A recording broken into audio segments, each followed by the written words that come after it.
All right, we're at our new favorite lunchtime spot, Besito. Doug already left for the airport. It's the final day. What'd you see this morning that you liked?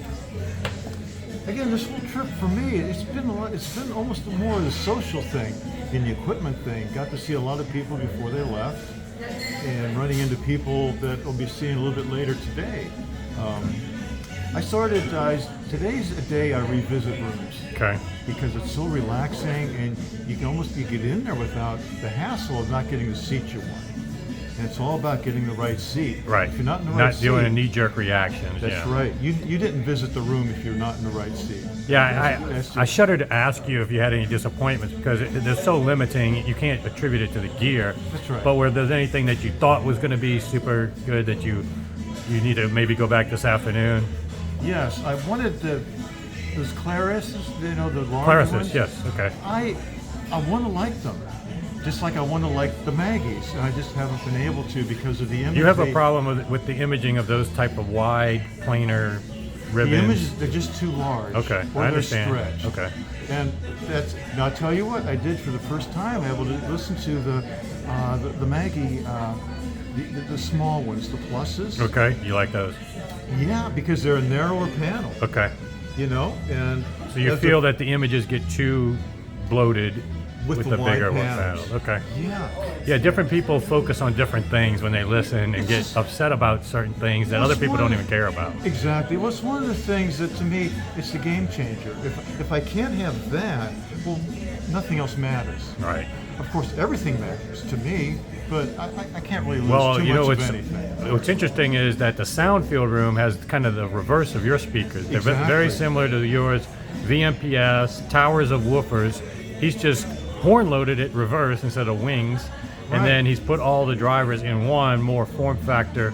For certain rooms, it might be more conducive. Exactly. And you spent more time in that room today, huh? In fact, I was there when you called me to go to lunch. I went to listen to that again. The tendency for the rooms, his room, because the bass is impressive in there, but he wants to overload the room and really shake the walls and people in it. Yeah. And today he wasn't doing that. And then you get a chance at the lower volume is when you hear the detail. Right. What's going on in the center imaging, everything is precise.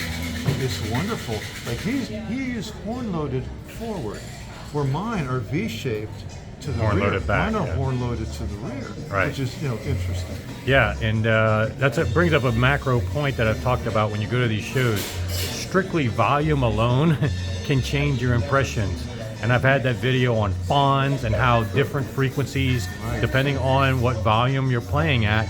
So you may think it's bright and think the gear's bright. No, it's just at that volume and where you're sitting in that room. It's not always the gear. You need to really spend time like you've done twice going in that room, hearing at a high volume, then getting a totally different impression at lower volume. So that's one important, to be a high IQ audiophile, not having knee-jerk reactions to your impressions. I know I had to go back in the AGD room today because when we went in there a couple days ago, he was having internet problems, but you also noticed some almost out of phase. Something not right, yeah. And the cabling was all correct. And that's early days. That's commonly, sometimes people have the leads, or it could be the material if we're not familiar with the material. But I went back today, I have a video with them playing the different amps, and good discussion there with him. So the one that stood out to me today, already this morning, was the Amphion speaker. Actually, I played the same song on the Amphion that I did in the AGD, the Liberty, which I hear a lot. And that guy was very impressive with his speaker, talking about it. So I encourage people to watch that video. It may be a brand you overlook, but I was very impressed in that room. Yeah.